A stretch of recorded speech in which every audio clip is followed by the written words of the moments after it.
I'd often wondered about my heritage, but I opened the door and I walked into that little church, and the hairs just went up on the back of my neck and my whole body, and I thought, I'm home.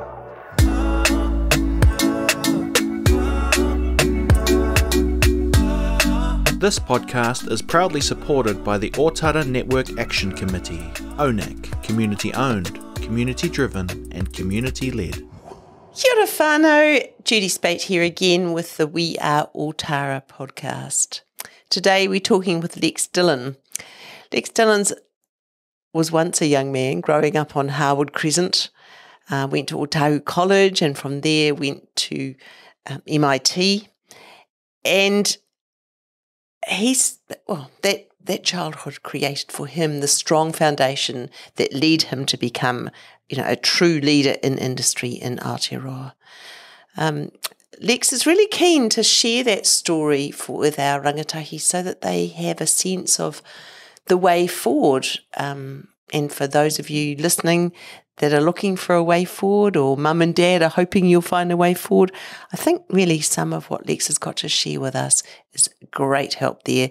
So please listen, please enjoy, please take Lex's experiences and his life as growing up as a proud son of Ngāi Tahu in Ōtara.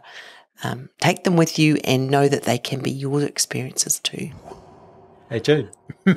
Hey, Lex. So good to have you here. Thank you. So this morning I'm with Lex Dillon.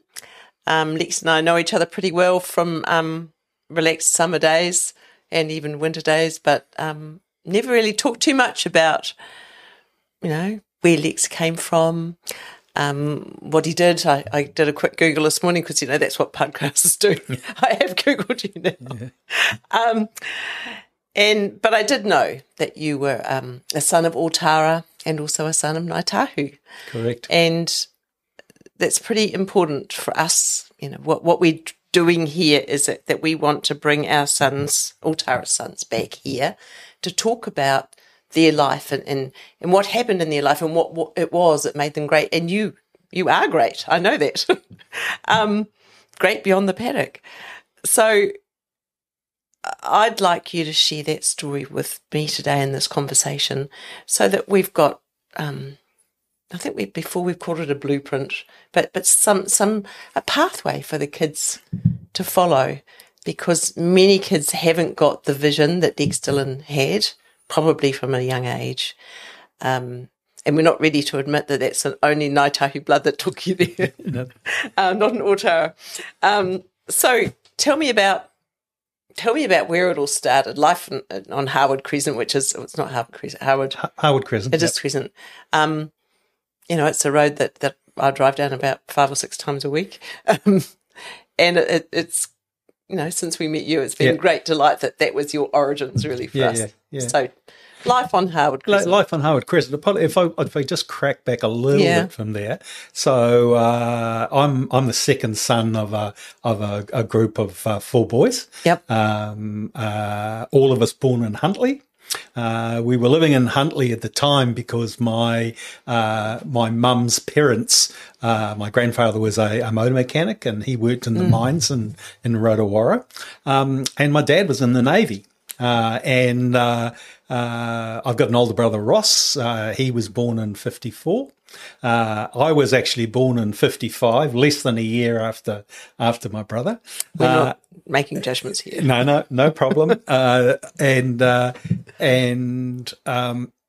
6 weeks after I was born, my father was shipped off overseas, and he'd already been up and served in the Korean War. He was he went back up to Korea and Japan, and also served in the Malayan conflict.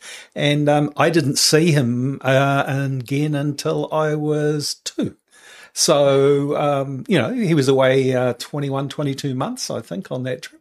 And that wasn't uncommon in those days. So effectively, my mum was a solo mum. Yeah. So tell me, was your Ngāi Tahu whakapapa comes from mum or dad? From dad. Yeah. Yeah, from dad. I'll talk a little bit about my mum and dad a fair bit through this because, they were a significant influence on my life. My two other brothers, Craig and Brett, were also born in Huntly.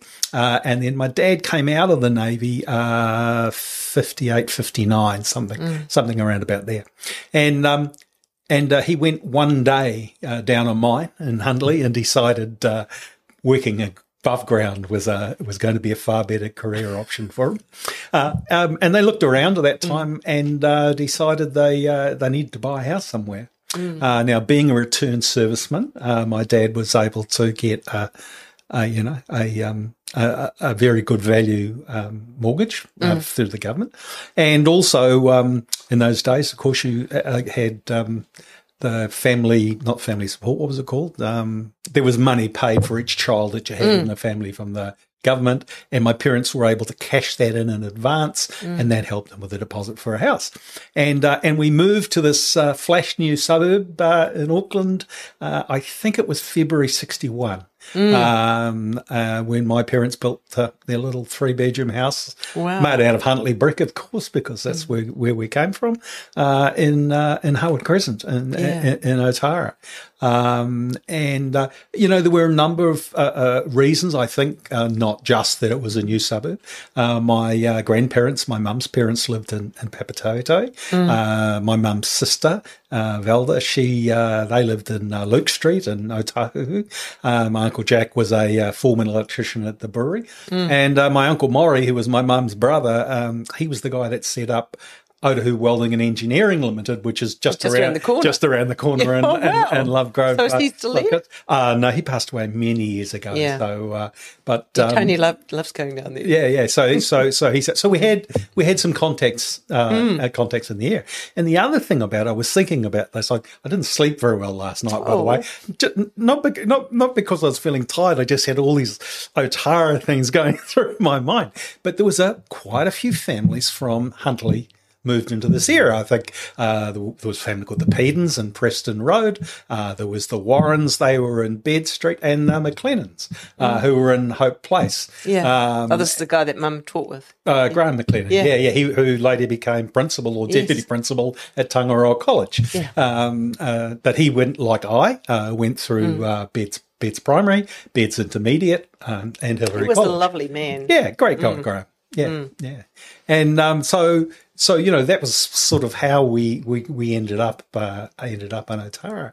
And at the time in Howard Crescent, we were probably, I don't know how many houses are in that street, 40, 50 maybe. Could then. Sorry? Then. No, now. Goes up to, I'm going to say 70. Could maybe. Be, yeah. But we were the We were the middle of the road and about the middle of the street, but we were also about the middle of the houses being there. As you come into Howard Crescent, there's a little park on the left-hand side there, and anybody that grew up in Howard Crescent refers to that as the hill, because that was when the sections were being levelled off. This great pile of dirt got put there, and that park was known by the locals as the hill long after the hill got removed and been taken away. Because everyone still goes to that park. Yeah. But they play, touch, and they play. One of the things too, though, we had such a great childhood. Growing up there. I mean, as I say, I was laying in bed last night and I was thinking, next to us were the Reynoldses, and then next to them were the Kellers, and the other side of them were the Johnsons. Down the end of the road where there were the Tintinges, my mate Paul Salmon, the Gibbs. Across the road from us were the Kirklands, the Henaris, later to be Tau Henari, an MP. The Walters, the Whites, further down the road, the Edkins, just the Dunlops across the road, and then coming back, the Martins, the Marinoviches, and then the Dillons. And all these different families all had kids, and all when I think about it, most of them were very similar situations to my parents. Sorry, I need to correct that. It was the Marinkoviches, not the Marinoviches. But very similar situations to my parents. Not many of the mums worked. Okay, most of them single income families. Most of the people actually owned their own homes. So there were some pensioner flats on the end there, but most of those houses around there were owned. A little bit different in Ashton Avenue and Edward Avenue. There were more public housing, state housing houses there. But it was great. It was one of those childhoods where, my parents would probably be chucked in the slammer now but we would get up in the morning and disappear and basically come home at night when we were hungry. That was kind of growing up in the 60s, though, wasn't it? Yeah. Or through the middle of the day, you'd just turn up at somebody's house for lunch. And their mum would do lunch, and then you'd go home, and you might come home for dinner and disappear again. And the instruction was, you need to be home when it's dark, and you'd stretch that a bit. Yeah, we got that too, yeah. So, but you did go to school. Correct. That's probably, anchor point number one. Tell us about how important school was for you. Well, I was one of those people who kind of loved school. I'm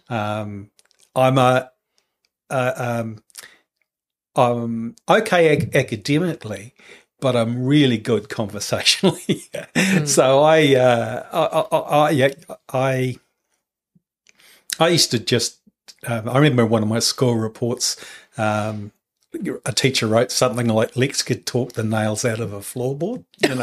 So I don't know whether how complimentary that was supposed to be, but I used to talk a lot, and I also had a huge interest in the world around me. Social studies was my favourite subject. History and geography were my favourite subjects by miles. And I used to love to read, and I still love to read. And I get constant grief from my children when they get in my car and I turn the radio on and it's the national program. And it's because I like the debate and the discussion. The informed conversation. And I learn stuff. I learn stuff. It's incredible. So I enjoy music. I enjoy all sorts of music. But I really I like debate and discussion too. So I'd actually started school in Huntly West Primary School before I left, and then we arrived in Harwood Crescent, and we were just around the corner from Beds Primary, now Beds Mainframe, I started there and. I wasn't the new entrant class. I was one on from that, and spent my primary school years through to what was Primer 4. Help me, what is that now? Year 4, 5 probably. Year 5 maybe it was. Yeah. Well, more recently. Over to the producer of the school. So anyhow, so through to that. Standard 4, I think, was definitely year 6. Yeah. Yes. They were, the thing that I valued the most about going to school in Ōtara was the quality of the teachers. And I'm not sure whether it's like that today, but certainly in the 60s and 70s, we had some of the finest teachers. Beds Row's got this wonderful, proud history of being I grabbed a few photos. I grabbed a few photos. And one in particular, 2 of them are Beds primary ones.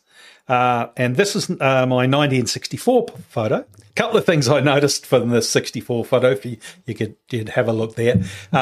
Firstly, there's 43 kids in that class photo. So, teachers in those days coped quite well with very large numbers of teachers. Do you remember your teacher's name? The teacher's name I remember very, very well. He's a guy by the name of Bill Potter. And Bill was the son of Dutch refugees who were in Jakarta at the time of the outbreak of World War II, and they fled Jakarta and ended up in Fiji, and then he came to New Zealand, and for a young boy, this guy was just our hero. He was in the army. He was a territorial soldier. He played rugby. He was first 5'8" or second 5'8" for the Papatoetoe senior rugby team at the time. And the best thing of the lot, and he got into big trouble for this, he used to bring us along milkshake flavourings for our milks.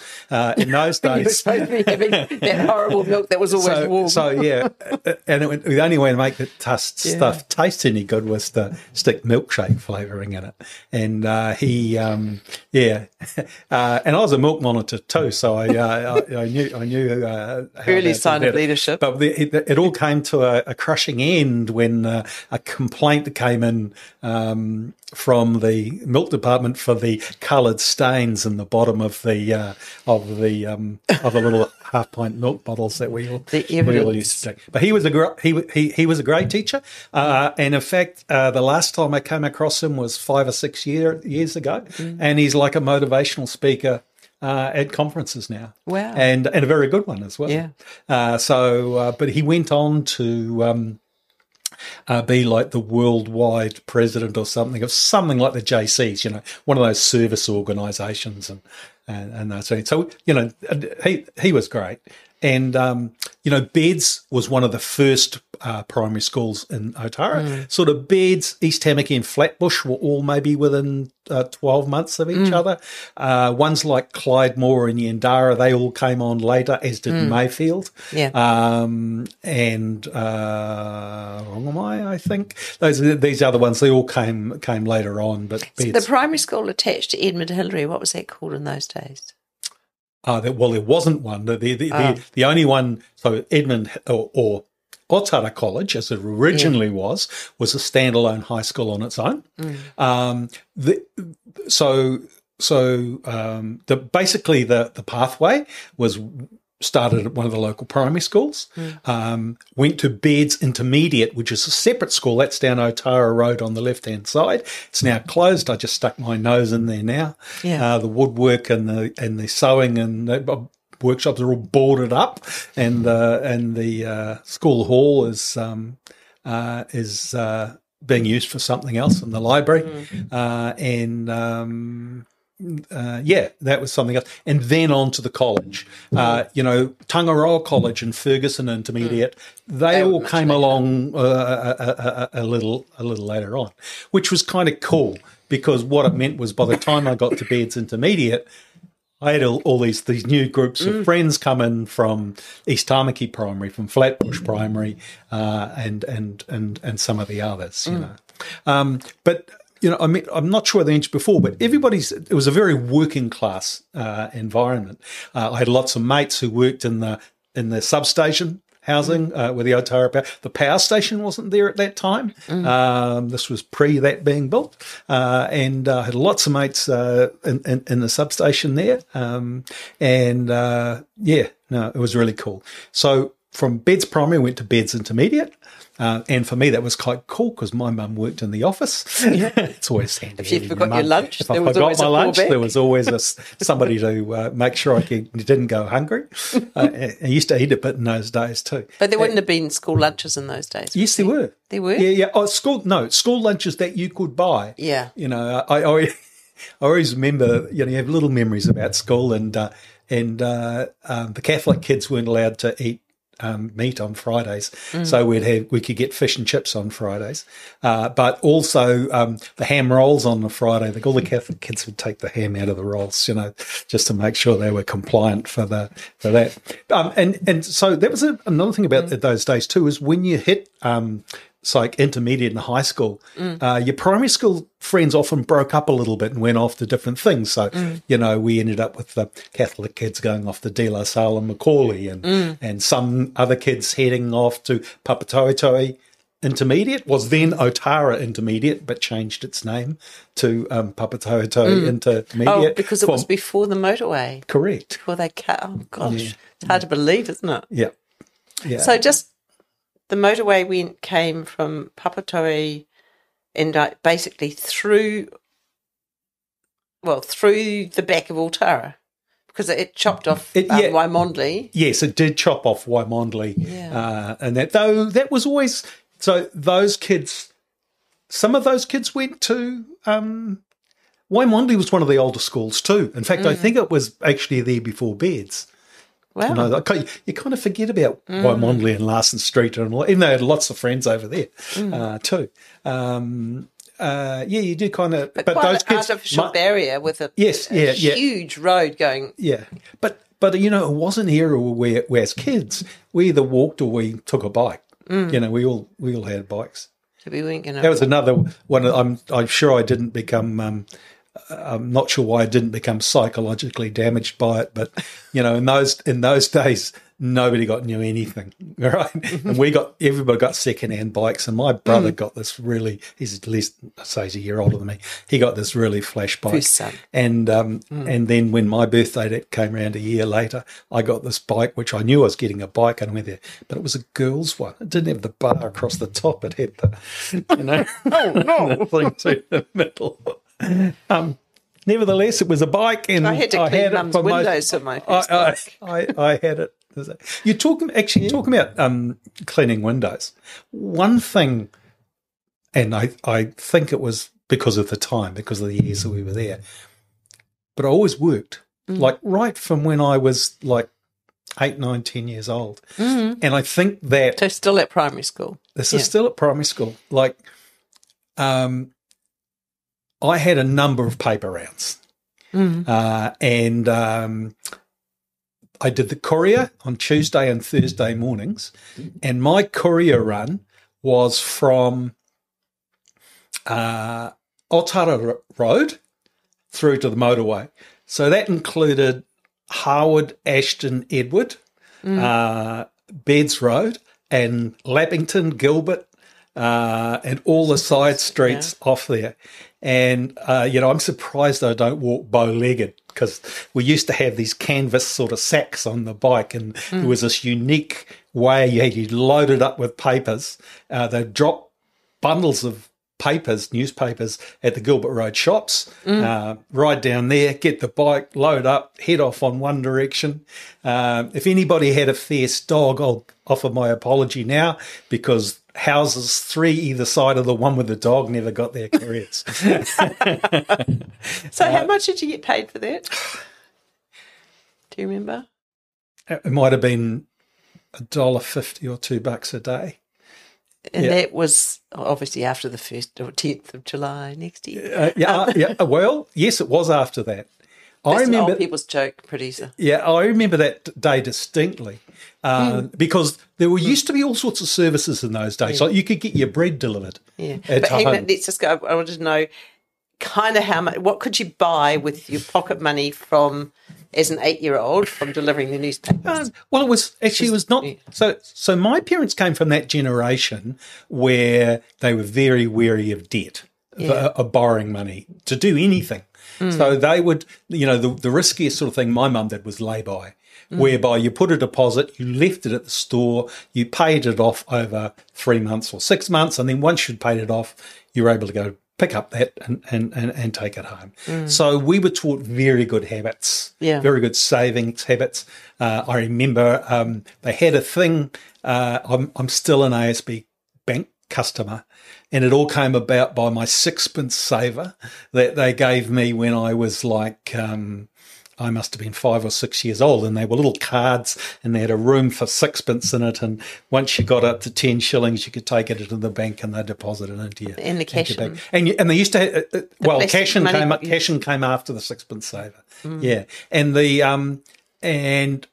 do you want to talk about Cashin just briefly? So Cashin was an elephant that was sponsored by the ASB Bank, or the Auckland Savings Bank as it was, and he was at the Auckland Zoo, and he kind of became their emblem. And so they made up these plastic elephants, money boxes, And so I graduated from the sixpence saver to the cash and money box. And every child had Everyone one. had one, yeah. Amazing. But the other thing is I talk about that sixpence saver is one of the teaching jobs was on a Wednesday morning. All the kids would bring in their 5 cents or whatever it is and stick it in their sixpence saver, and then somebody from the bank would front up later on and collect this money from the and I'm sure that happened in every primary school in New Zealand, So, but it did teach us good habits. Yeah.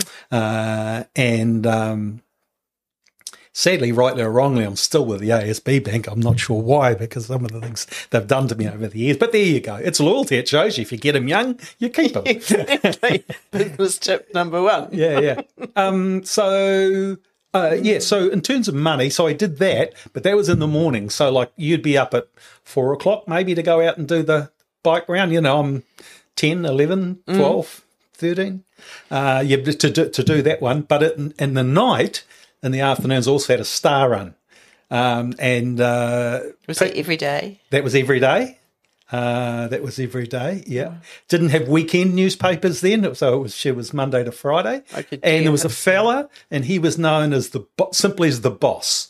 And he had a Mark III Zephyr, and he would park around the back of the Ōtara. I'm just trying to think of Ōtara Town Centre. So on the side that faces the Manukau MTI, right? In that car park, he'd park up there at about 3 o'clock, I suppose, 3:30, something like that. We'll all go home from school, grab our bikes and our paper bags. And your afternoon tea that Mum had made. Yeah, that as well. Raw down to the shopping, probably go and buy a pie more likely instead of the afternoon tea, because we did have a bit of money. And we'd sit in the back of the boss's Mark III Zephyr until the truck turned up with all the stars. And the Star was a subscription newspaper, so you only delivered them to the people that were subscribed. What would happen is you'd load up your bike with the papers and head off. And I used to do for the newspaper, the Star deliveries, I used to do Ashton Ave, Natalie Place, Harwood Crescent, Lynn Place, Leslie Place, and Edward Ave. And that was a smaller one. And I think I used to get paid similar money as I did for doing the couriers as well. And as a so you would, like, comparatively to people, kids that weren't working, she would have had quite a lot of money. Don't have to scam $5 from your sister to buy a pie. I did, but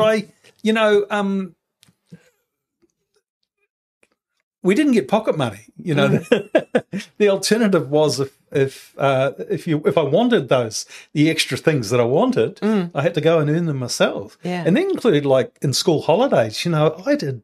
I had some amazing jobs. I mean, the labour laws must have been way different. I remember working in a foundry in the third form. Was that a local foundry? No, it was in Penrose. It was one of my mates' mums worked for the company and got us a job for 2 weeks or something working in this foundry. And I don't know if anybody knows foundry work, but it's the dirtiest work that you've ever come across. It was Davies Pumps was the company at the time.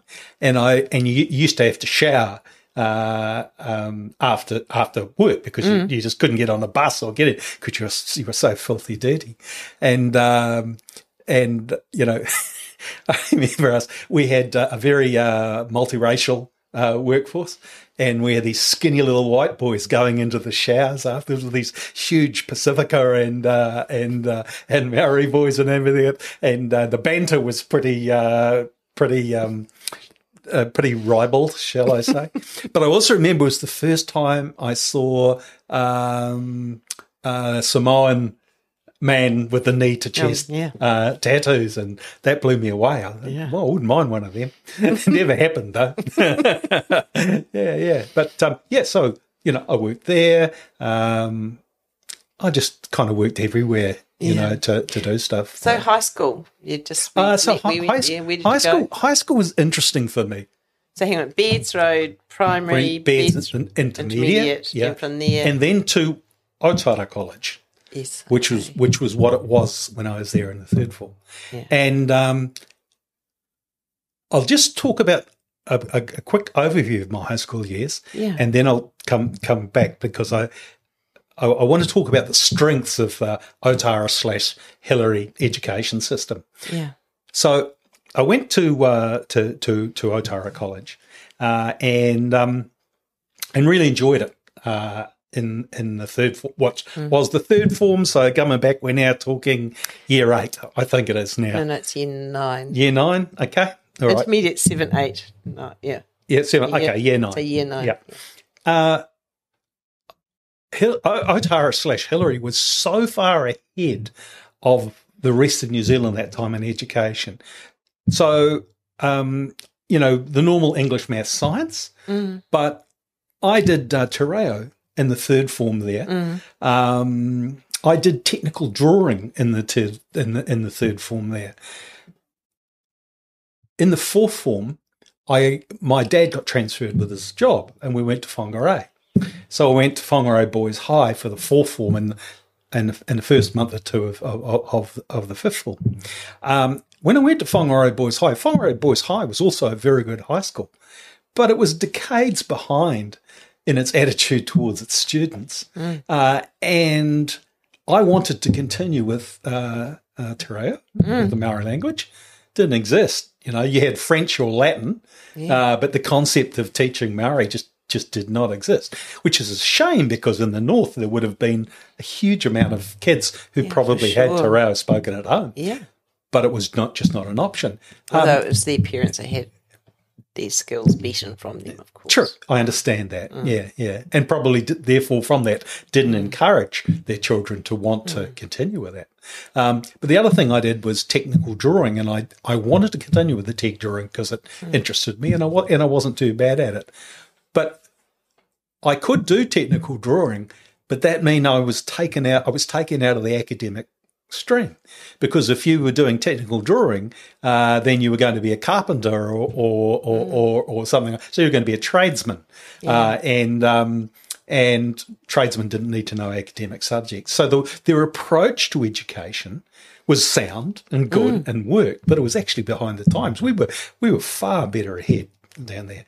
Now, more prepared. Yeah. So we were up in Whangarei for about 15 months. And during that time up there, my grandmother became unwell and that. But my mum missed Ōtara like hell. Like, you would not believe. It was home, that's where all our friends were and all our neighbours were, and, some shared family down there. Decade, that's right. Yeah. And things like that. So, sadly for my dad's career, we came back to Ōtara again. And whilst I'd been away in the fourth form, Ōtara College had changed its name to Hillary College. Yeah. And still the same school, still the same headmaster, most of the same teachers there, And they were high-quality teachers. I know other people have said that about the schools there, but I think the proportion of those teachers that went on to be headmasters at other schools was huge. The original headmaster when we were there was a guy called Garfield Johnson. I think he was the foundation headmaster there. The deputy head was a guy called George Hammer. He went off to Tamaki College. You had people like Ian Mitchell, who ended up out in West Auckland, and Dunphy, who were Penrose High School. Just lots of things. The other thing I learnt about going to Whangarei Boys High is, man, does Ōtara have the best singers at school. Like, when you went to school in Ōtara and your song, you had assembly song, literally the building would almost shake sometimes with the volume and the enthusiasm and the passion of the singing. I went up to Whangarei Boys High and I remember going along to assembly and the first time in the singing, and I thought, we're going to be here for hours. This guy's not going to put up with us. I was just so used to the wonderful music, and I think that's something that continues onwards. In Ōtara today, I've been privileged over the last 20 years to visit most of the Pacific Islands, and one of the things I always do when I go to a Pacific Island is make sure I have time free on Sunday to go to church. I'm not a particularly religious person, but the music is unbelievable. And special. Yeah. And it's different. It's a different style of music. And I still, I occasionally I'll, be in the area and I'll drive through Ōtara on a Sunday, and you can just, you can hear the singing from the churches as you drive by, and that was it. Smell the hangi or the Yeah. So at the end of the fifth form, I got my school certificate. Which is like... in first level NCEA. Yeah. Got my school certificate. Went to go back to Hillary College in the sixth form, and ended up having a bit of a dispute with the school leadership over some textbooks that they claimed that I hadn't returned. And what I did was I went into the school book room. Those of you of my generation will remember that it was things were low tech in those days. There was a stamp put in the front of the book, and you wrote your name. My case, Lex Dillon, and what class you were, and then at the end of the year, it got handed in. And so when you got a textbook, you knew who had had it for the previous 3 or 4 years. It was still go. Anyhow. They wouldn't issue me textbooks until I had paid for these lost textbooks. And lost textbooks. Had you sold them? No. I actually went into the book room, and I can't remember how many were missing. It was something like 7 or 8, Like it was pretty much they basically suggested to me that I hadn't handed my textbooks back. And I found all but one. I mean, I went through thousands of books. You can imagine a book room in a high school. I went through and I found all but one, and was told that unless I paid for that textbook, they were not going to issue me any books for the sixth form. Now, I had some very good... Harwood Crescent is quite handy to Otahuhu College. And half my mates had actually gone to Otahuhu College anyhow. And one of them said to me, "Why don't you come to Otahuhu College?" And I went back to my mum and I said, "No, they're not giving me my textbooks." And, of course, Mum and Dad has said, you pay for them yourself. So correct. You lost them. Yeah. You lost them, you pay for them. Yeah. So anyhow, I didn't... I objected to paying for that, and so I ended up in Otahuhu College, and I had a ball there, a whole lot of friends. Now, 4 years, 4 different schools. Now, for some people, I think that might have destroyed them, but particularly in their secondary school. Yeah. But for me, it made me, because I got used to meeting new people. I got used to having to make new friends. Now, that's not an academic skill, but there's heaps of people out there that have got great social skills. And then what you've got to do is just got to find a job for yourself that you can make that work.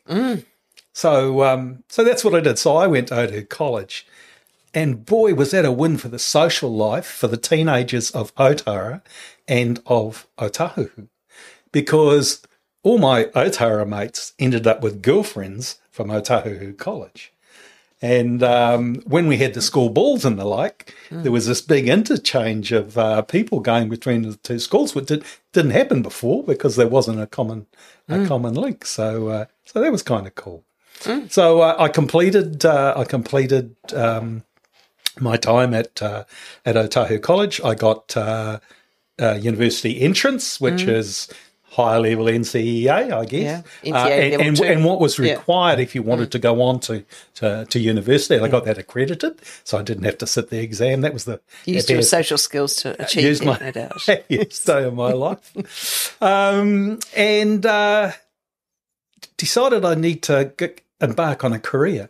Now, because I always loved reading and loved books and history and geography, I had this idea that I wanted to be an archaeologist or an anthropologist. And that's really what I would have dearly loved to have done. And today I still would have dearly loved to have done that.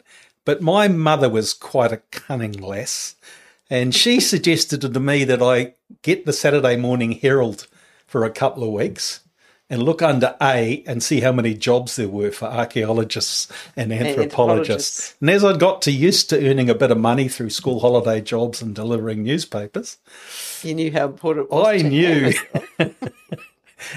I soon found out that there were a bit shortage on jobs in the papers, but under the A, what there were lots of jobs for was accountants. And I had a friend of mine. That's such a great story. And I had one of my best mates, another Harvard Crescent lad. He was quite keen on studying accountancy.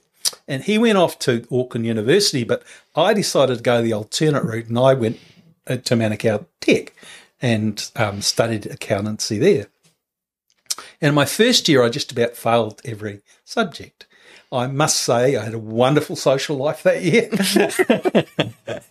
And I think I passed that with flying colours. But it was a bit of a reality check for me. Mm. So I redid that year, second year, and got everything that I wanted to do, and then went off working. So, and uni fees were free in those days, anyway, weren't they? Everything was free. Yeah. Yes, yeah, big difference. Yeah, it was free. It was a big difference. So you could fail and roll on, really, other than, I didn't do the seventh form at school anyhow, so no loss really.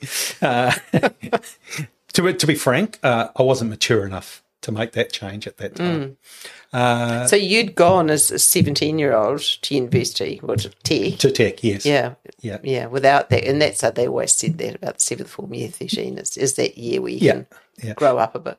2 out of my 3 children, which I'll get onto that, they actually used that year and did gap years in the UK, and man, did that turn them into adults very quickly. So anyhow, I was still living at home with mum and dad in those days, so food and board was, it wasn't being charged any board or anything like that. But anyhow, so I went my first job. Now, a little backstory for that was that I had a great mate in those days, a guy called Tony Lawrence. He was down the bottom of Larson Street over by Wailamondley Road, and his mum, Mary, was a very, very wise woman.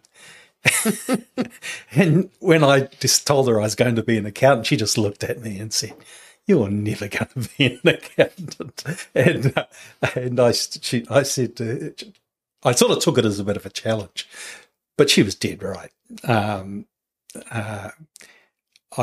wandered from the accounting path a couple of years down the track. So I never graduated. I never graduated as an accountant, but I continued to study it, but just a paper here and a paper there, that sort of thing. So my first job was I worked for a company called Pipe Industry in Penrose, and I was there for 2-3 years. It was a great job, had a lot of fun. Probably the most interesting thing about that job was the managing director of the company was a guy called John Munro, and his father was Bert Munro, the world's fastest Indian guy. Yes. And I met Bert a few times, and I was a bit of a motorbike fan in those days, and he was kind of like a guy. He was a charming old man, I have to say, but had a great time there.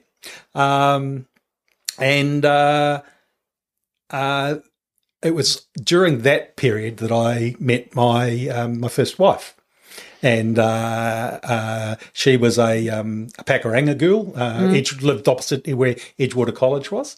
Oh, yes, down by the water. Yeah, and fortuitously, and I say within about 3 weeks of meeting her, they put the bridge across Te Rakau Drive. Prior to then, the only way you could get from Ōtara to Pakuranga was I didn't have a car driver's license. You took a bus into the Harper Veron, which is in towards Green Lane, and then took another bus through Panmure back out to Pakuranga. Or alternately, there was no bus, but I could have probably got on my biked out the back roads to Howick and back around to Pakuranga. But so they put the road through. I met Robin, and proximity, of course, is supposed to be a big thing in these relationships. Yep. And got married in 77. Yeah, 77. I was always a keen traveller, and I always wanted to travel. I always wanted to see the world. That's I say I loved social studies. I loved other countries. And did your father been in the Navy? Pardon? And my dad been in the Navy, probably encouraged me for that a little bit too. Yeah. So it wasn't not that common, was it?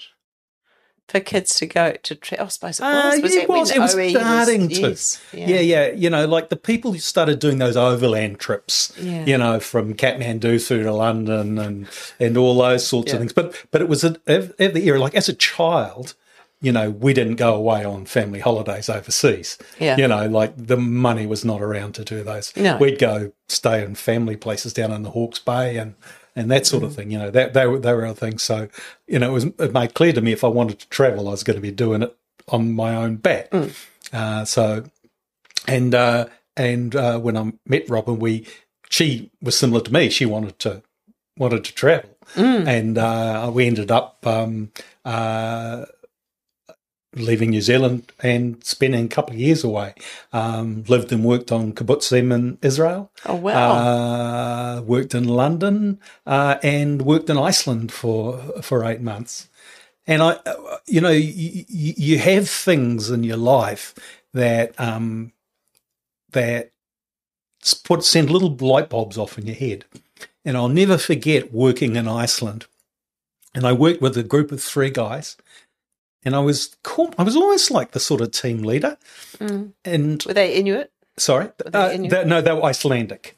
So the Icelandics are all of Danish. They're Danish, Scandinavian descent. Yeah. And I worked with these guys, and only one of them spoke some passable English. And I used to struggle with communication with these people. And then in particular, and there used to be this one particular guy who spoke no English at all. And he'd be yelling and screaming at me and, you know, get stuff in Icelandic. And I'd be struggling to understand what he said, trying to do what this guy was asking me to do with my limited knowledge. And then I thought back about my days in New Zealand when I worked with immigrants from the Pacific Island. And these people, they thought I was dumb. You know, the Icelandics with me thought I was dumb because I didn't understand what they were saying. And I thought about when I used to work with new immigrants and I couldn't get them to understand with what I was saying, thinking that they were dumb. And that little light bulb went on in my head to say, you got to learn to communicate and understand with people. And just because somebody doesn't speak or do things the same way that you do doesn't mean they're dumb.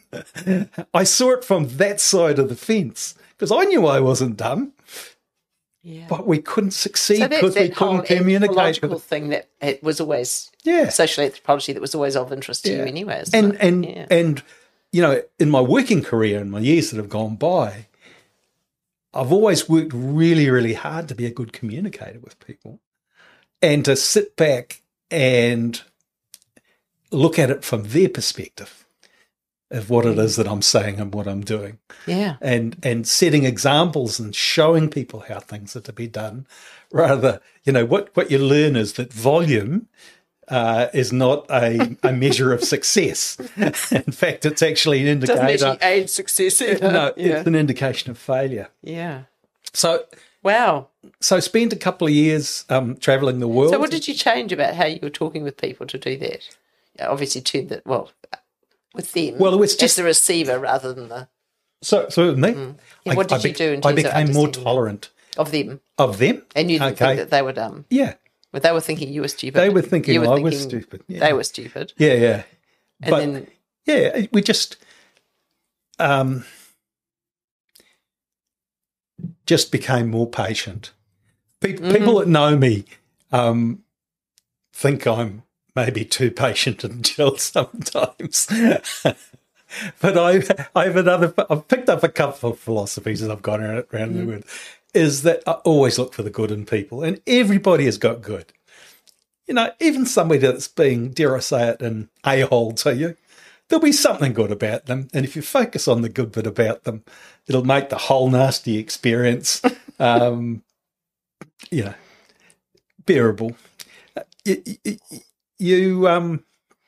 I've written that down. Yeah. We use that on your billboard. When I'm retired now. When I retired, I was involved with the horticultural industry for most of my career. And when I retired, I just gave a little presentation, and I said, I never met somebody in this world that I either didn't like, there wasn't something I didn't like about them, or something that I learnt from them. So you learn something from the nasty people, even it's not behave the way that they are. So that's worth having. And so we came back to New Zealand, bought a home in Manarewa quite quickly. Sorry? Where in Manarewa? It was called Burlington Place. If anybody knows where the Manarewa Squash Club is, it was just sort of inland a little bit. Off Orem somewhere? It was off Browns Road, yeah. Inland a bit. Sort of, it's pretty. There's it's a network of little streets, and it was a nice home. We enjoyed it. I'd got a job with Avon Cosmetics at that time, and I drifted for my accounting. But what I was involved in there was inventory control and warehousing. Well, logistics, as we call logistics, yeah. And I became their warehouse manager for Avon Cosmetics, and was there a couple of years. So where was the factory? Originally, the office, the manufacturing office, was in Charles Street in Papatoetoe in Hunters Corner. And I was originally there, but the factory and the warehousing was actually out in Pakuranga. So I was travelling from Manarewa initially to Charles Street, and then later on out to Pakuranga. I learned a lot at Avon. Working from one of those big international American conglomerates is actually quite amazing. They have very structured ways of doing things. But I also learned that there was no way that I was going to have a lifelong career in a company like that. When I resigned, my boss came to me and said, Lex, what are you doing? We've got our eyes on you. There's an opportunity. You could be the next branch manager. Well, no, you could. We sent 10 people up to New York from Australia last year. You could be the next one to go up there. And I said to him, Bruce, of those 10 that you sent up there last year, how many are still there?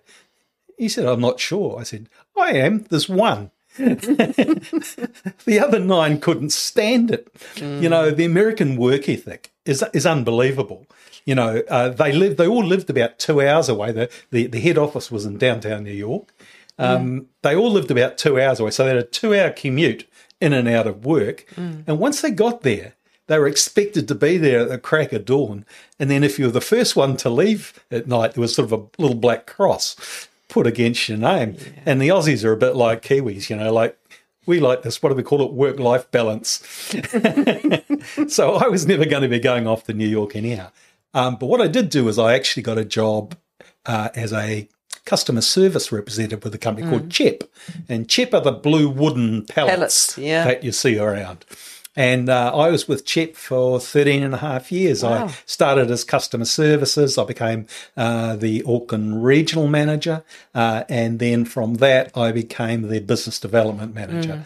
And probably the biggest thing I did there was I worked with them and the then major supermarket chains in the produce industry to change over from shipping fruit and vegetables in New Zealand around in wooden boxes and cardboard boxes to returnable plastic crates. So it was ahead of its time, a concept in terms of being environmentally friendly and all those sorts of things. We weren't the first in the world to do it. The Tesco's and Asda's and the like were in the UK had been doing it.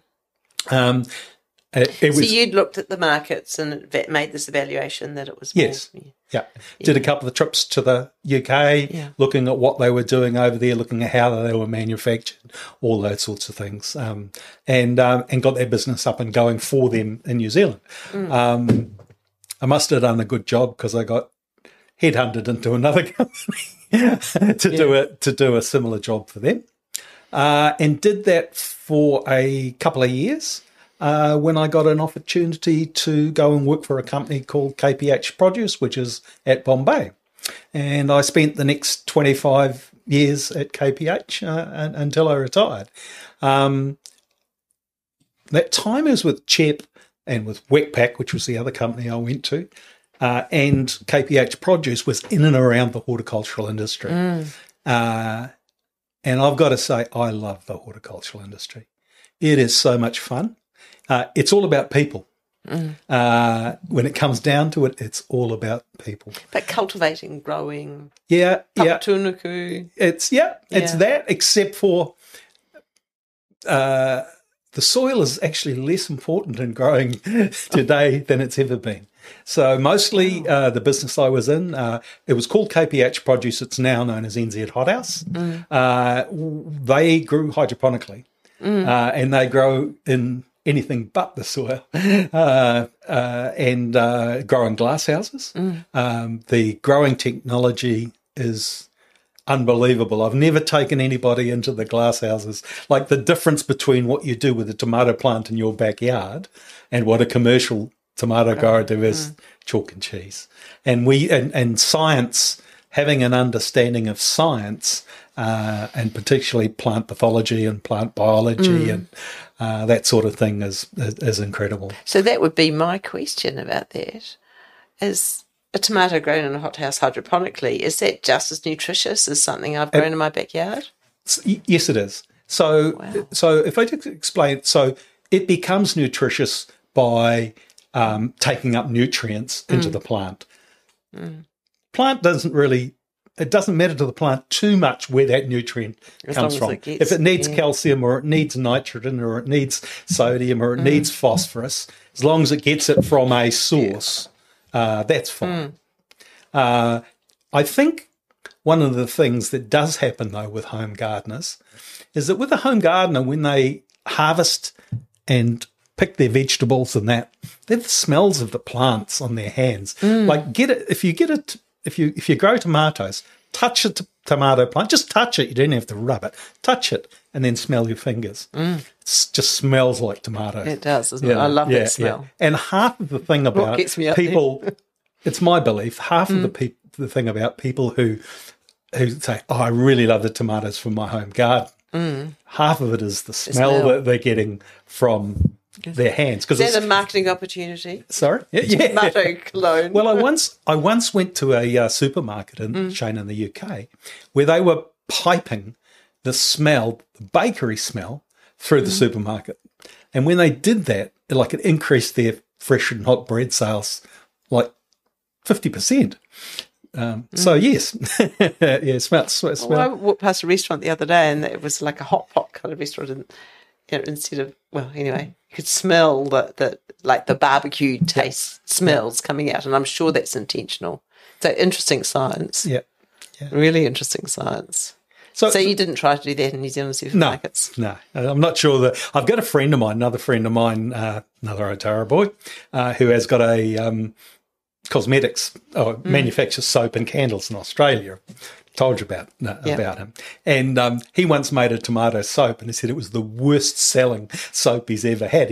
Capsicum ones went good, cucumber ones went good, tomatoes just keep the tomato in the garden. Tomatoes, no, it was not a winner. Yeah, that's interesting. So I started in that business, selling hydroponic lettuces to supermarkets and hydroponically grown lettuces. The company I was with at the time, we weren't actually growing. We were a packer and marketer and distributor. So we collated product from a wide range of growers, and we graded and packed that product and then sold it off primarily to the supermarket chains. Then what happened was there was quite a change in supermarkets and some consolidation in the supermarkets in New Zealand. And they were looking to buy direct. So in the early days, used to sell through the wholesalers, the turners and growers, the market gardeners, those sorts of things. But those guys couldn't always supply what the supermarket operators want. So what the supermarkets decided to do was form relationships directly with growers. When that late 90s. And when that happened, growers had to be able to ensure continuity of supply, because the supermarket didn't want to phone up and say, I need 10 tonnes of tomatoes delivered tomorrow, and say, look, I can only give you 2. That's all I've got. So the way to overcome that was to supply it, grow it and supply it yourself. So the guy that owned the business that I worked for, he had gone to school with the son of David Levine, the late Sir David Levine. Yeah. He'd gone, Mark was his son's name. And he approached David and said, David, I need some help to get going into production. Would you be interested in investing in the business? And so he did. A big block of land was built. In the first year, we built 5 hectares, which is just over 10 acres. Yep, 10, 12 acres of glass. Then the next year, we built another 5. And then 2-3 years later, we built another 9.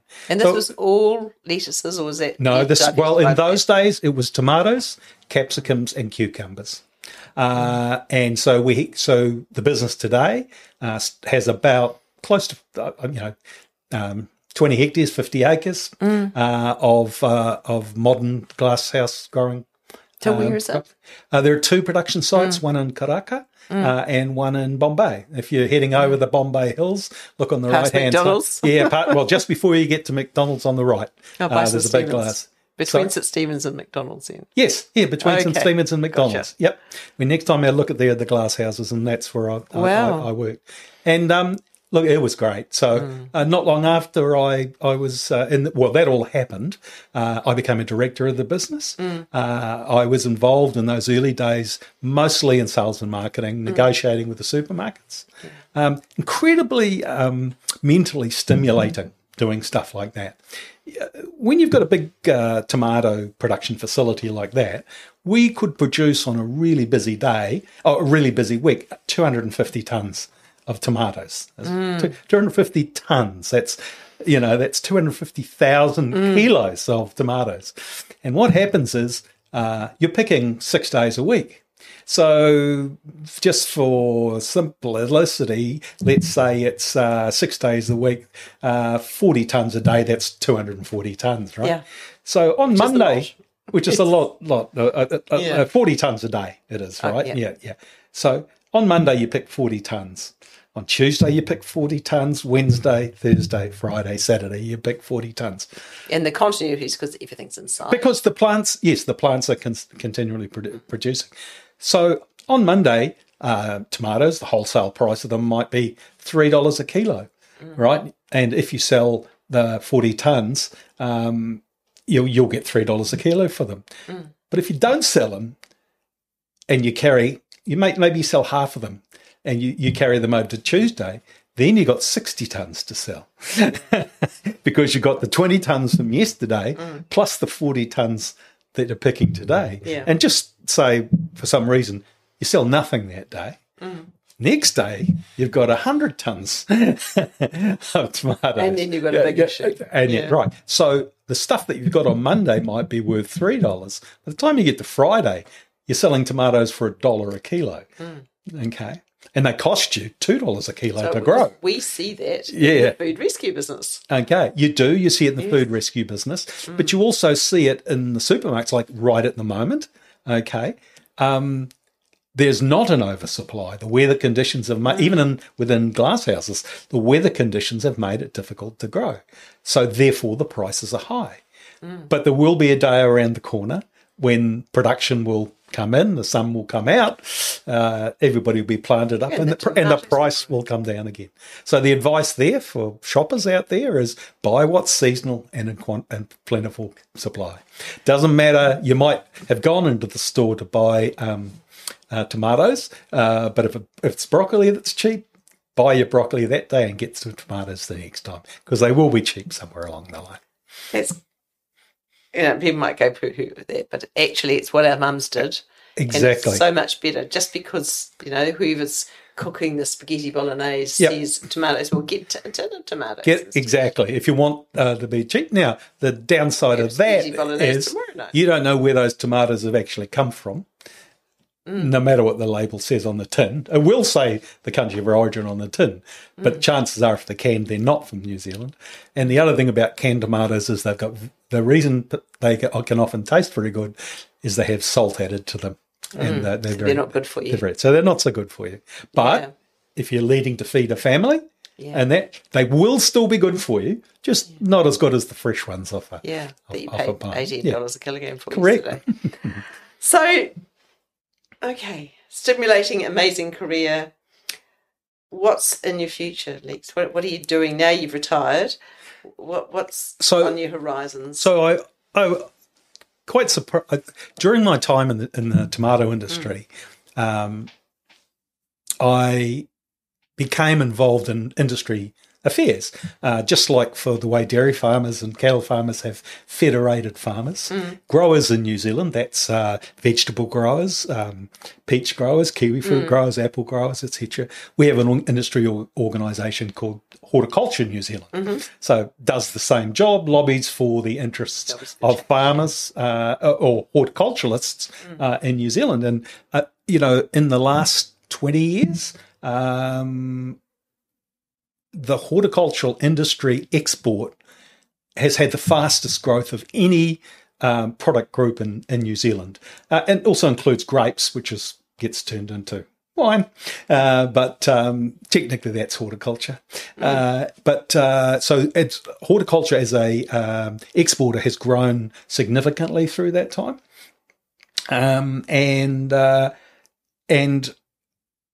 it's a fascinating industry. So I was 23 or 24 years on the board of Tomatoes New Zealand, which is the tomato area of the business. And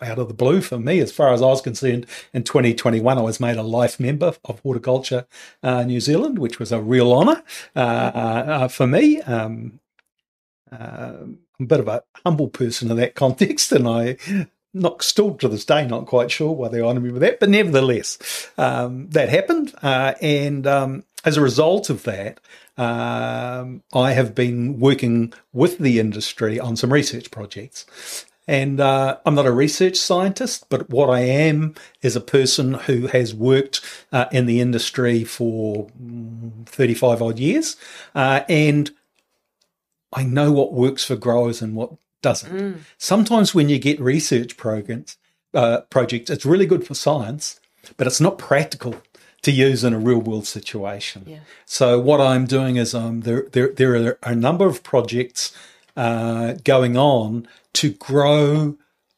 in more friendly ways. Okay, so to use less sprays. To the sustainability focus. To focus on We're big on that in Ōtara. And what we are currently doing is I'm working with some researchers who are looking at biological pest controls. So looking at natural ways of controlling pests, things like whiteflies, things like potato and tomato psyllids, which are pests that actually devastate home gardeners, but the home gardener doesn't realise it. They just have a crop failure and they're not sure why. And it's because the pests have been in there. But every pest has a natural predator somewhere.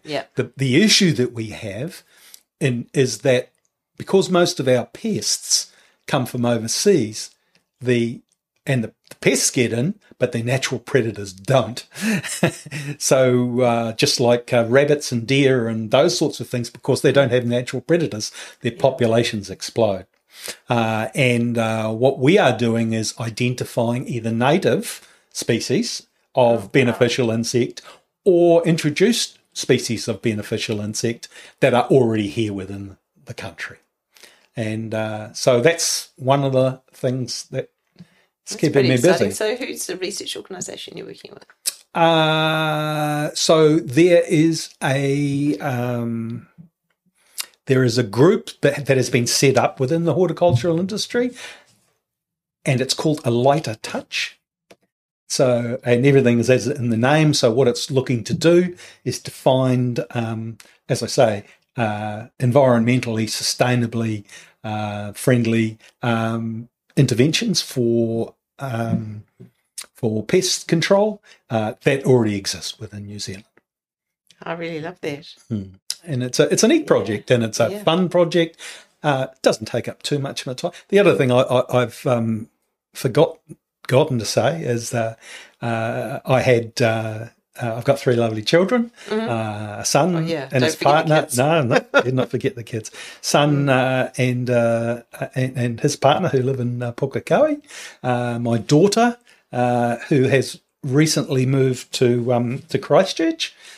She's working with Immigration New Zealand down there. She was involved in the travel and tourism industry, but she's moved down there and is loving Christchurch and is hoping to buy herself a home, which she couldn't do when she lived in Auckland. Yeah, and my middle son and his wife live in Bandar Seri Begawan, which is the I remember you went there last year, didn't you? yes, which is the capital of Brunei Darussalam. Yeah. I have 2 grandchildren there. They're 3 and just about to turn 5. So my plans when I retired was to try and travel a bit, and particularly to go up, spend time with my grandkids and my son. But that got hammered for 2 years. I did manage to sneak up there and came back and had the joys of 2 weeks in MIQ and all that sort of thing. But so I plan to travel a little bit, but I lost my first wife. She passed away suddenly about 6 years ago now, and I was, how old was I? I was 61, and that caused me to have a little bit of a reassessment of what I wanted out of my life, over the rest of my life, and as much as I enjoyed my work, and I've got to say, if you do something you enjoy, what do they say? It's saying you'll never work another day in your life. You'll never work another day in life. And I used to wake up every day looking forward to going to work. Wow. Yeah. At the end of my time, I was the managing director of the production side of the New Zealand hothouse business. Any time had between 220 and 300 staff, not directly reporting to me, but through to the others. They came, I think I totaled it up one day, we had 22 different cultures, and because I enjoy people and I love dealing with people all the time, that's what I loved about the job. And I used to spend so much time in the glass houses just encouraging people and helping them with their problems and all those sorts of things. I did those sort of things. But I did decide that my grandkids and my kids were really important to me. So in 2019, I advised the managing director and chairman of the board of the company that I was working for that in about 6 months' time I was looking to ease off and do some other things. I actually think it was the right time for both me and also for the company. When you do a job, sometimes you actually get to a point where I didn't question whether I was adding value. I knew I was adding value, but you also need to think about other keener, younger people coming through, willing to take risks that you're not prepared to take. Yeah. And I thought, am I actually helping this business where I am now, or am I becoming a hindrance to things getting done? Yeah. And I'm not the right person to answer that question. But I think if you're asking yourself that question, then maybe it's time. The answer is obvious. It's time. Yeah, it's time. And but so, then you can't also work right up to the finish line again and go, oh, no, out of here. No, because you have to manage that correct. transition. Yeah. So we did that. We had plenty of time, and as it happened, so I was due. I wasn't turning 65 until September of that year, but I'd planned a trip with a group of friends to go to Egypt, Jordan, Israel, and Dubai, leaving on the 29th of July. And what year was that, just to give us some context? 2020. Oh, yeah. I remember that year. Wow. Yeah. And I was actually with one of those friends in March of 2020. We were actually up in Sabah, which is North Borneo, and I was planning to go and visit my son and daughter-in-law and my then and I had a new grandson then. He was like 6 or 8 weeks old. And Sabah is a Malay state in North Borneo right next to Brunei. And we were doing a 7-day trip through there, and then we're going to go to Brunei for 7 days and come home. Well, on day 6 on the trip, suddenly Malaysia, which Sabah is in, shut all its borders, and You were left dear living in a Jacinda longhouse. said, if you're not home in 4 days or 3 days, you won't get home. So we roared back to New Zealand, Having paid and I went 3 back to times the work price. because I was still I was going to go, but I decided that I'd finish it at the end of May so that I could go off on this overseas trip. But and I still did that. So I did that, and yeah. The rest, as they say, is So you is haven't history. done the Egypt trip yet? Haven't done that. Top of the list. Yeah, other things. Now I lived in Israel for a while, as I mentioned before, on the kibbutz. So I was really looking forward to traveling there with my friends and showing them some of the places I'd been to and lived at and things that I'd done. And some of them are less keen to go now. So it's Well, maybe new travelling companions. yes, yep. No, there's other people. So if we start thinking about wrapping up this conversation, I've written some things down which we'll call Lexisms in the future, I think. One of the things that will stay with me for a long time was that, and we won't even try and work out what year it was, but in year 9, Form 3, you had the opportunity to learn the language of your ancestors. And sorry, I'm going to say one of my eternal regrets is not having the opportunity to do that at Whangarei and not carrying it forward. And I'm in an hour as whether or not it might be a retirement project, because I think it'll help sharpen my mind. I think when you travel a lot, one of the things you recognise is how dumb we are in New Zealand only having one language. Well, we don't actually. We have 3. But most of us only effectively only speak or use one. Yeah. And one of the things I have learned is that people that speak 2 languages, they actually train their brains to work in different ways, and they're generally, and they're good ways. So any of you young people that are out there that have you may be speaking English in your day-to-day interactions with your friends and that, but don't miss the opportunity to pick up your We've home got a language. courier actually who said that she'll come and do some language with us, so I'm pretty excited about that. So that's the first thing that the importance of Aotearoa's language, but for those of us that whakapapa Māori, even increasingly important. Yeah. I just speak on that whakapapa Māori. That is something that I've treasured for my life.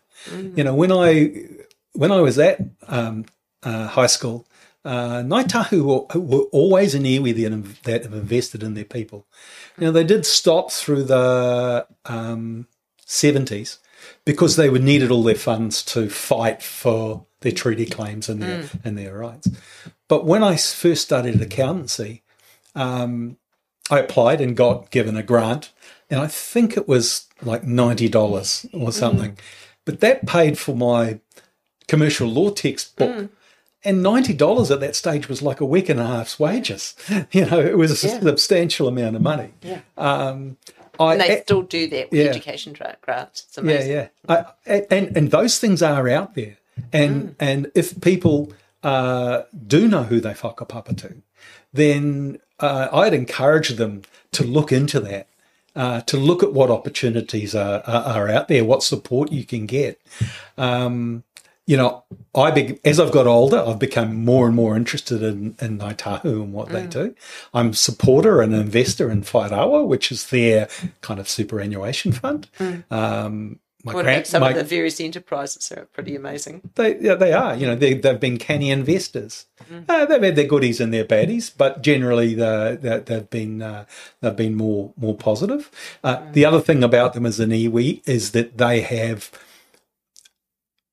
identified where they don't have skills and employed the appropriate people from wherever. That's the joke, though, in Māoridom, isn't it? That Ngāi Tahu, actually, they marry the skills that are required. Exactly, yeah. That makes good sense. So, it's quite strategic, really.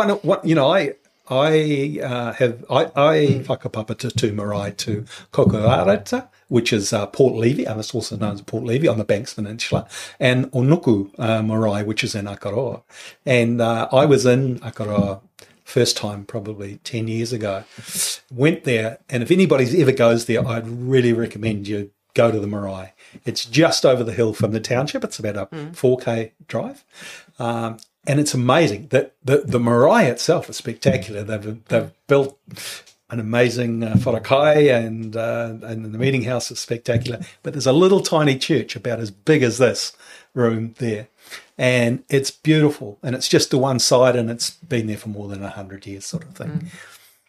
And I'd often wondered about my heritage, but I opened the door and I walked into that little church, and the hairs just went up on the back of my neck and my whole body, and I thought, I'm home. I really felt that, and I really felt that, and and that's encouraged me to do stuff more. My dad was a whakapapa denier. He was of his generation. There was not much support for those things outside home. Yeah. But one of my successes was in later years. I got him to embrace that, and he did, and he became very proud, and that's all you can ask. Yeah. Wow. That's number 2. Yeah. Whananga, whakapapa. Yeah. And then I guess the last rounding off that kind of origins thing in my mind was that Ōtara, and I see, just like then talking about your whakapapa and being Ngāi Tahu, you also lit up talking about Ōtara and what a wonderful childhood and the place that your mother cried to come home to. Yeah. And what a special thing that is too. I love this place. I go a bit spare when I haven't been around. And people are real. Yeah. That's what I love most of all. But I think that's why my mum wanted to come back here. It was that sense of community. My mum I remember my mum being unwell and having to go into hospital for something when I would have been 9 or 10 or something like that, and there were a list of neighbours lining up, with 4 of us boys. Yeah. And to feed you. To come and stay and, come and stay. And we did. Yeah. We did. And that was just the community that we were in. I got to tell you one funny story about my mum. My mum cry as well. No, I don't know. My mum, bless her soul, had to put up with 4 sons and a husband. So she didn't have much female companionship in her life. And to make matters worse, her first 4 grandchildren were boys as well. So my daughter was the first female, and man was she celebrated. But in must have been early mid-70s, there was a cowboy program called the High Chaparral. Oh yes, I remember it. And my dad had some very good mates who were policemen based in Otahuhu, and they would time their dinners for the High Chaparral episodes wherever possible. And that was the dinner break. The dinner break, yeah. And normally, they would normally grab some takeaways, and they would come and have their dinner at our home and watch the High Chaparral. For their names will be nameless for obvious. But if they were running a bit late, it wasn't uncommon for them to put the flashes on. Screaming down Harwood Crescent. So they would come screaming down Harwood Crescent into our driveway, flashes on, kill the flashes out of the car, inside. And my mum would go spare. All the neighbours would be hanging out the window to see what was going on in the Dillon's house. That's a lovely story. And so yes, there were police visits to the house on a regular basis, but this is the truth behind those flashing lights. So we set the truth right for the future. Anyone who remembers that, correct. Okay, and then your life philosophies, I think, otherwise we'll go on for the rest of our life. But I'm just interested in that whole idea about different perspectives. Yeah. And, flip the coin, for goodness sake, and have another look through a different lens. Correct. And that is the thing that's underpinned by speaking different languages, having a different cultural lens, it allows you to sort of flip into that. Yeah, it does. We had a conversation with what local detective sergeant, actually. He sat in New Zealand. He said exactly that. As a young Chinese, he's a middle-aged Chinese, but he's lived here for all his policing career, and he is able to do that. So in a way that other people can't, because he works in this community. Yeah. And so just as critical as your experience. Yeah. With the Icelandics didn't have any idea. That's a little add-on to that fella. That fella I was having the argument with. He had one arm, like he had his arm just amputated below his elbow. And a lot of the work was quite physical, picking up cases of fish and everything. I was like this. And anyhow, I'm having yelling matches with this guy on a regular basis. But I did sympathise with him with his one arm situation, and I spoke to the manager of the factory and said to him, "Hey, old Uli out in the factory there, in New Zealand we have these like prosthetics things, and they can, to help people like that." And he said, yeah. He said, actually, Uli's got a hook thing that he has in it. He said, like Captain Hook. Yeah, like Captain Hook. He said, but the police have confiscated it. He said he likes his alcohol too much and starts to play up, so the police took it off him. So that made me calm down a little bit, even more my interactions with him. Don't get out the hook. Okay. Yeah. Sorry, just two other things about philosophical things that I do that I think are worth trying, and I think would be good for young people. And one is back yourself. Yeah. Stretch out and take opportunities and do things. I mean, I'd encourage them to travel overseas. When I travelled overseas, it opened my eyes. It made me realise just how lucky, what a wonderful country we live in. But you do learn other perspectives and other ways of doing things. Yeah. And I know that's not always possible for people because of their circumstances to do that. But if you've got, and I'm not talking about Australia, I'm talking about get out of your comfort zone. Australia's like the North Shore. Go up to Southeast Asia, have a look around there. You'll meet the most marvellous people. The food is unbelievable and it's cheap. And eventually you learn to stand over one of those toilets. Yeah, you do. You do. The other thing is, I never worry about things that I can't change. If I make mistakes. I've made far too many mistakes in my life. But once I've made a mistake, I don't sweat over it. I figure out how to get around it and how to move on for it. But there's way too more things. Why stress about something that you can't change? It's happened. It's done. Yeah. So what can you do to move forward? And man, has that helped me in my life, from personal situations when I no longer had a wife, to business things that I used to get into in that, and looking for solutions instead of problems. It's good for your spirit. Well, it's positive, I guess, isn't it? It's good for your spirit. And so it doesn't matter what position you are in life. Yeah. If you can't do anything about it, chill. Don't worry. What can you do? Yeah. Look for the positive opportunity. Look for the good, because there will be some good. That's actually a really lovely place to finish, isn't it? Yeah, it probably is. Yeah, I think looking for good, and we're all guilty of that. We are all guilty of dwelling on the negative and dwelling on the things we can't change. Yeah. Well, that's a very nice little handbook you've given us, Mr. Dillon. Lex Dillon of Harvard Crescent. Thank you so much. Oh, you're welcome. So much. And I've enjoyed it. Yeah. I've enjoyed it. It's brought back some really good memories. I mean, I so much enjoyed the drive that I had around Ōtara before I Well, don't make it just a one-off. Not these Tamaki, but they're all foreigners out there. I used to joke when I first started dating this young woman from Pakuranga. Over there, they've got Pakuranga Heights, you know. Yeah. I always used to say Harwood Crescent was Ōtara Heights. That was good.